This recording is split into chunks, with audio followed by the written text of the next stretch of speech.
It was a blistering summer morning in Blue Ridge, North Carolina. The sleepy town's police precinct bustled with routine activity as officers trickled in for their shifts. Unbeknownst to them, their new leader, Richard Nelson, was about to shake up their world. Clad in casual jeans, a worn plaid shirt, and scuffed boots, Richard walked into the precinct unnoticed. As the recently appointed police chief, Richard had made a deliberate choice to arrive unannounced and undercover. For years, the precinct had been plagued by allegations of corruption and abuse of power. Richard, a black man who had dedicated his life to law enforcement, believed in first-hand observation. If the culture here was as toxic as the rumors suggested, he intended to see it without the facade of polished welcomes. Richard moved through the precinct with an air of quiet confidence. He noted the hurried chatter, the hum of phones, and the clatter of keyboards. He blended into the background until a loud, mocking voice cut through the noise. "Hey, you lost or something?" Richard turned to find Officer Daniels, a cocky, clean-shaven white officer, eyeing him with a smirk. The scene escalated quickly.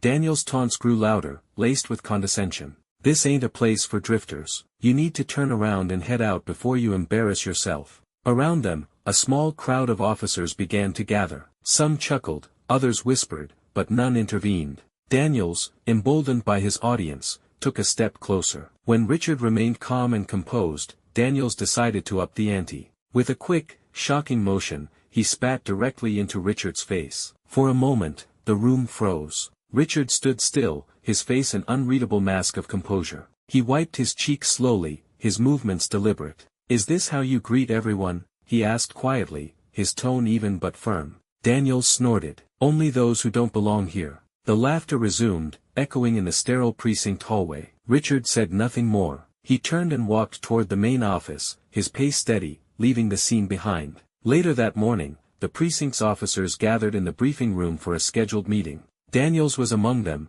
still laughing about his takedown of the stranger. The chatter grew louder until Captain Harris, a stout man with a booming voice, called the room to order. "We've got a big day ahead," Harris began. "Our new chief of police is here to address the department." Richard walked into the room, his demeanor calm and purposeful. As he stepped up to the lectern, the room fell silent. Every officer stared, realization dawning on their faces. Daniels froze, his smirk fading as the truth hit him. "My name is Richard Nelson," Richard began, his voice steady and firm. "As of today, I am your new chief of police." The weight of his words hung heavy in the air. Eyes darted around the room, avoiding his piercing gaze. Daniels shifted uncomfortably, his face flushed and his confidence shattered. "This morning," Richard continued, "I arrived undercover to observe the culture within this department. What I witnessed was unacceptable." He paused, letting his words sink in. "The behavior I experienced today isn't just unprofessional, it's a disgrace to the badge. Let me make one thing abundantly clear, the culture of disrespect and misconduct ends now." The room was deathly quiet as Richard's gaze swept across the crowd. He locked eyes with Daniels briefly before addressing the group. "Respect is not optional in this precinct. It is the cornerstone of our duty to the community we serve. Without it, we fail not only as officers but as human beings." He stepped away from the lectern, his tone unwavering. "Today marks a turning point. Anyone unwilling to adapt to a higher standard of professionalism is welcome to find employment elsewhere. This badge is a privilege, not a weapon." Daniels lowered his eyes, unable to meet Richard's gaze. The room was charged with an air of accountability and newfound tension. Richard had made his point clear, this was no longer the precinct they thought they knew. The room remained silent, the weight of Richard's words settling over the officers like a dense fog. No one dared to move, no one dared to speak. Richard allowed the silence to linger, his steady gaze sweeping across the room, pausing just long enough to meet each officer's eyes. The tension was suffocating. Daniels, who had been the loudest just moments before, now seemed to shrink under the spotlight, beads of sweat forming on his brow as he shifted uncomfortably. Richard broke the silence, his voice calm but carrying the authority of his position. "I understand that change is difficult," he said, "but let me be clear, there will be zero tolerance for behavior that disrespects the dignity of anyone, whether they are a colleague, a civilian, or anyone else." He stepped down from the podium, his slow, deliberate steps echoing in the room. He stopped a few feet from Daniels, his commanding presence towering over the man who now looked anywhere but at him. "Officer Daniels," Richard said, his tone cutting through the stillness. Daniels flinched, his earlier bravado completely dissolved. "You," Richard continued, his voice firm but even, represent everything that's broken in this department. When you spat in my face, you didn't just disrespect me, you disrespected the badge, the oath, and the community we swore to serve. Daniels stammered, his words tripping over themselves. Chief, I didn't know.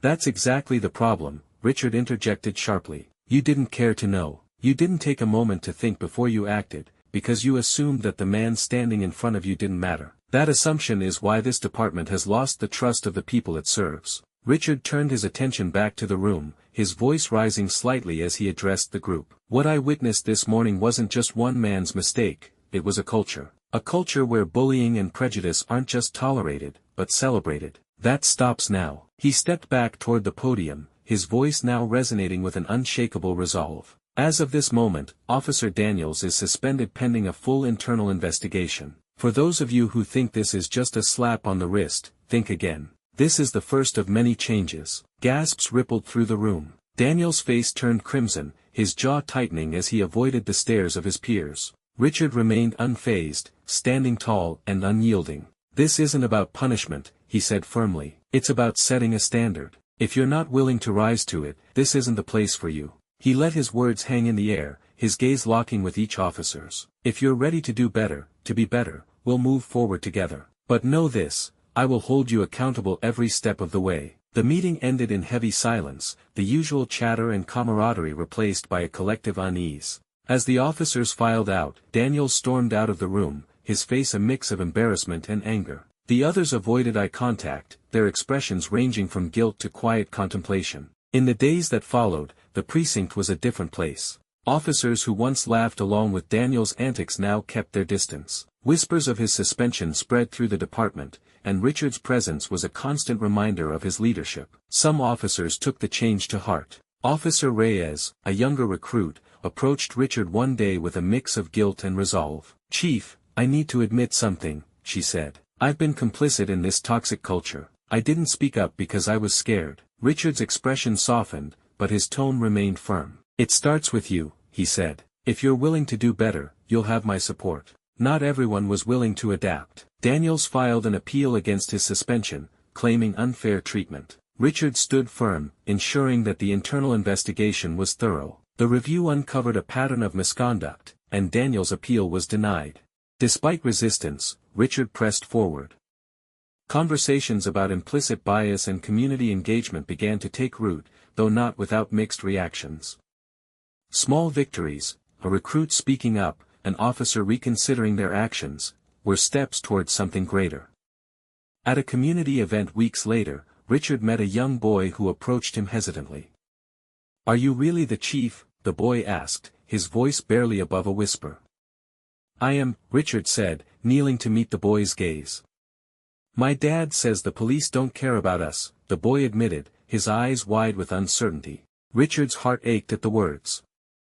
"I can't change the past," he said gently, "but I promise we're working to do better. And if you ever need help, you come find me, okay?" The boy nodded, a small smile breaking across his face. It was moments like this that reminded Richard why he had taken the job in the first place. By the end of his first year, the precinct was far from perfect, but it was undeniably different.